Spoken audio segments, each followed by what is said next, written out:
Our industry has undergone various stalkers over the years.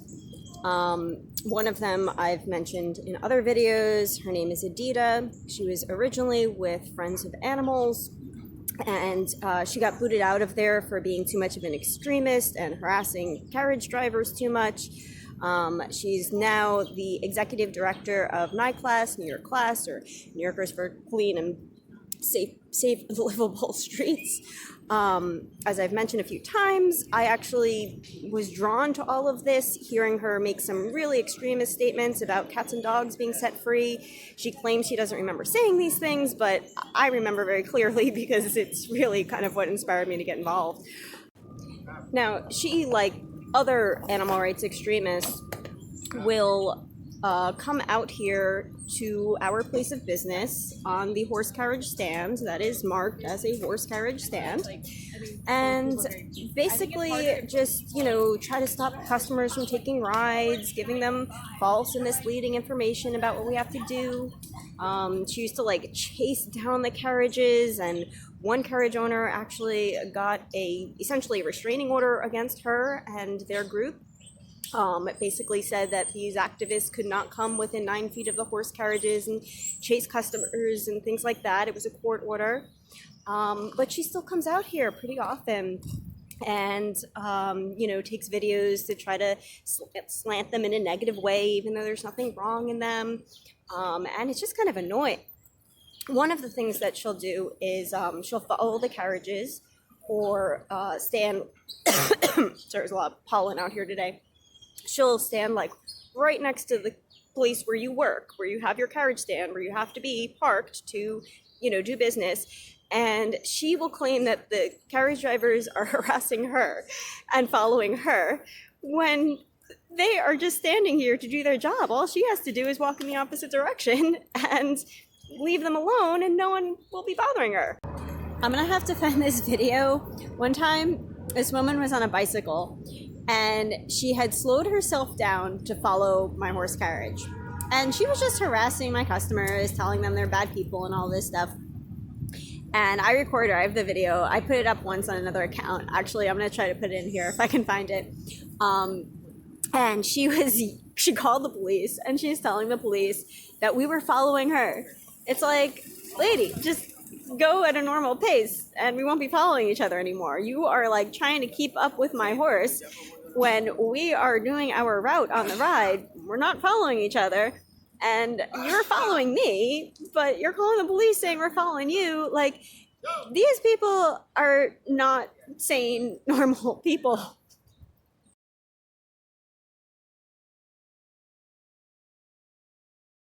Okay, is that what you're teaching your daughter, animal torture?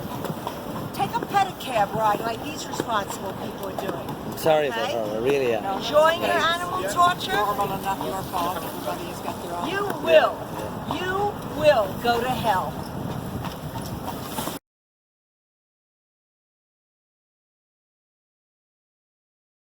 Just in case I need to change for something. Just a second. What is the carriage horses? You better stop. You better stop. Stop, you're going crazy. You're crazy. Delete that. You better delete it. Can you send a car into the park? She's photographing you. She doesn't have a permission.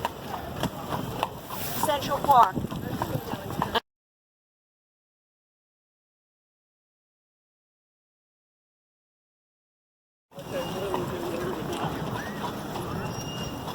She's actually not allowed to follow the carriages. But she's in a public location, so me, and she can put that on social media and say anything. She had no right to take my picture or video. Now I want you to send a car and make her delete the picture. That's a chest and checkers building over here, am I right? Opening right over here.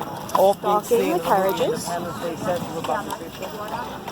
And over this side here is a really old carousel that dates back to 1908 and a one-time driven by horse.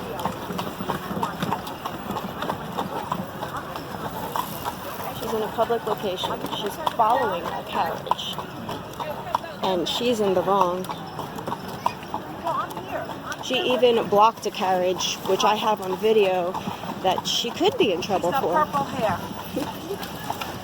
She's got purple hair. She's still following the carriage.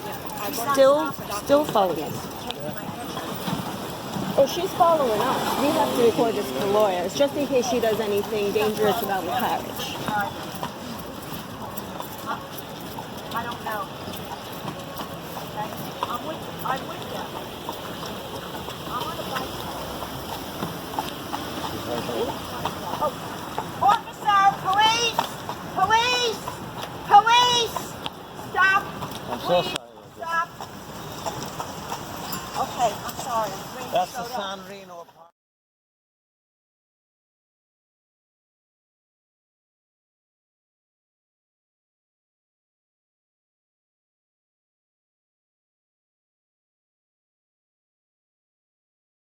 Now, what she and others claim to be doing is, educating the public when they're really misleading the public.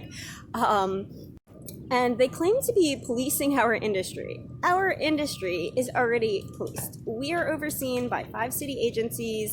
We have our unions committee, self-policing within the industry. All of our laws and regulations are overseen by, the New York City Parks Department, the Police Department, the mounted unit of the Police Department, the Health Department, and their equine veterinarian. We have all of these agencies, looking out for the horses. We don't need some random person in the street also, just following what they're doing.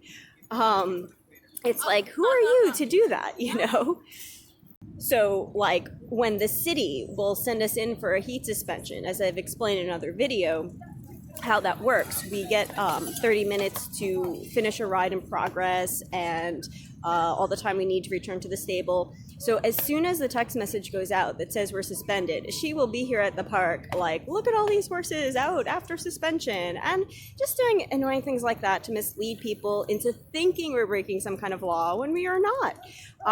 And the city is there to enforce that, not her, not these random crazy people in the street. It is not up to you guys to be doing that. Every time we do get a suspension, she will tell all her followers hey, look out for the carriage horses, see if they're out there. I'm like, all right, yeah. If it's 95 degrees, go ahead, stand at the park all day. Go see if anyone goes to work. Sure, spend your time that way. Huge snowstorm.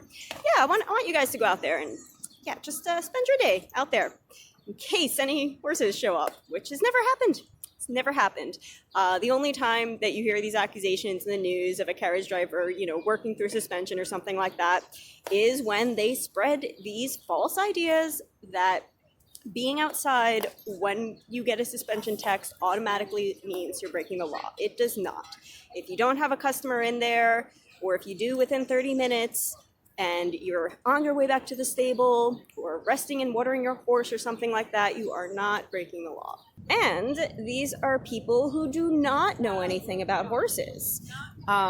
They've never worked with horses. They don't understand what they need, what good care of a horse looks like, what their body language is like.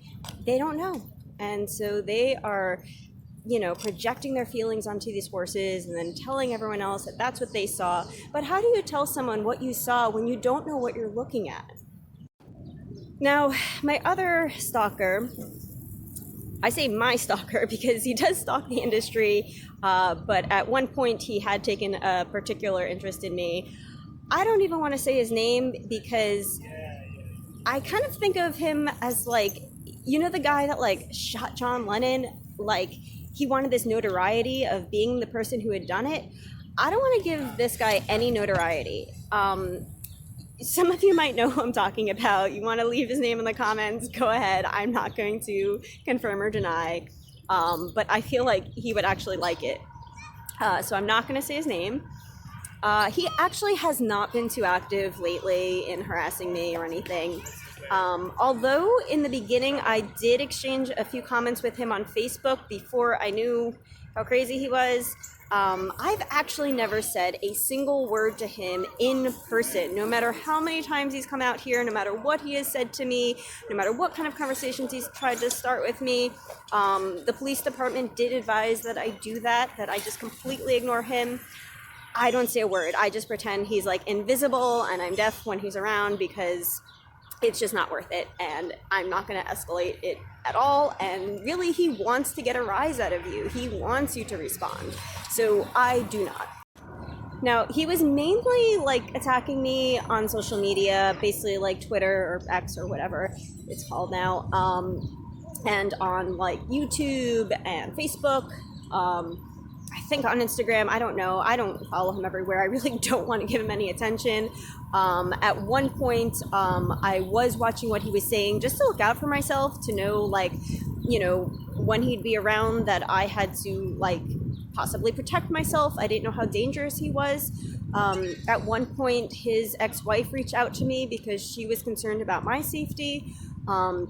I've had other people who have been harassed by him reach out to me and give me warnings about things he's done to them or to horses. And all of that, I was like, okay, I respect you guys' opinion. I'm just going to kind of keep away from this guy now. So it did die down for a while. He found other targets. I don't know if he was just targeting women specifically because he thought it'd be easier. There aren't that many women in this industry. But I know that once these videos are out there, he is going to get so excited and like watch every day and download all of them and pull them all apart, because even after I blocked him on everything, he would just like create a new fake account, and if it was public so that I could reach city council members or something like that, he would take screenshots of every single thing I said and then just spin it and like claim that it was the opposite. I mean, he's done it with photos. I had a photo of my horse right after a bath, but it was after work. So I don't know if you've ever like, you know, cleaned off your horse after work and just given him a quick shower or something like that. But like the saddle where the sweat had been, that mark kind of stays there until they dry properly. I don't give horses a full bath all the time because the shampoo just kind of like, you know, dries out their skin. It's not good for them to have a full bath all the time. So there are times where we're just hosing off the horse to cool them. And when you do that, you know, that mark is left there even though they, you know, have been hosed off. So he would like take the picture. Actually, I had this on my private account, so someone must have like sent it to him or something. I wasn't even like, you know, meaning to share that anywhere, although there was nothing wrong with it. I was just like, here's my horse, like all comfy in his stall and whatever. And he had taken that and claimed that like my horse is put back in the stall without a bath, when the whole point of the picture was that he had a bath, or, you know, like a cool shower basically. We do full baths, of course. So one time I had a friend take this cool visual of me just hosing off my horse's legs. Just a quick, I think it was like less than 10 seconds long video. And we had like slowed it down just like for fun. It looked cool the way the water was like spraying or whatever. I had this somewhere, I don't even remember the purpose that I had shared it. But he took that video and tried to claim that because this 10-second video only showed a horse's legs being sprayed off for a moment, that meant there was no way we ever use shampoo or brushes or give our horse a full bath or hose off the rest of them or anything like that. Like he has an issue with object permanence or something. Like he just never developed that skill to understand that even though you don't see it in that one clip, that doesn't necessarily mean it doesn't happen. And he went off on this tangent with this thing forever. We were all cracking up about it, of just like, how dumb can you be? And then like we were like, do you think anyone's actually falling for this? He wound up with this weird little following of followers. Every now and then he'll turn on them. People in the horse world, especially the racing world, do know who he is because he has caused a lot of drama for a lot of people, spreading all kinds of lies about them out there. At one point, there was this, basically like a horse rescue who we'd gotten a horse from, and they were so concerned about this horse and his care, they took the horse back. They were like, you know, this horse seems underweight with your care. You're saying you don't have enough money to care for the horse. He was caught in a couple of scams with like, you know, trying to fundraise for a certain horse, but then using the money for himself and things like that. He tries to call himself like this whistleblower and all of that. But the thing is, he was like kicked out of the horse world, kicked out of the racing world for just not being that good. My horse is pulling on my jacket. He was not successful at that. He was starting crap with other people, and he has been kicked out and banned from a lot of things. And now he's got this like vendetta, this prejudice against anyone who is successful and happy in the horse world. So he has been going out attacking people all over. Not physically, well, maybe physically, I don't know. I've been warned that he has been physical, but I haven't personally seen that yet. So the thing is, once I have these videos out there, I know that he's going to give him a lot of attention. And I guess it's good to have my videos get attention, but I spent so long trying to like get him like to just stop bothering me.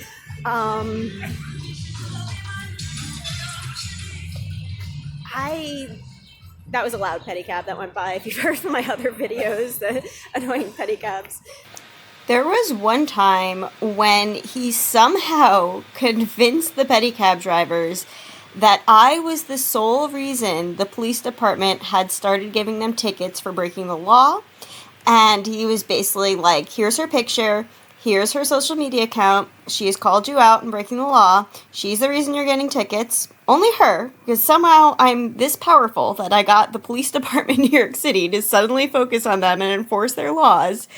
And they believed it, but it was just kind of like, go get her, go attack her, you know. And they did start verbally abusing me more and threatening me because they believed this random nutty person telling them that I was behind it. And they were actually upset that they were getting penalized for breaking the law for a change. So I don't know yet how I feel about, you know, sharing these videos with the people that I know want to watch them, because I know that making it that public and putting it those places means that he also may start, you know, turning me back into one of his targets again. And it was just really annoying. And it really pissed off my boyfriend a lot.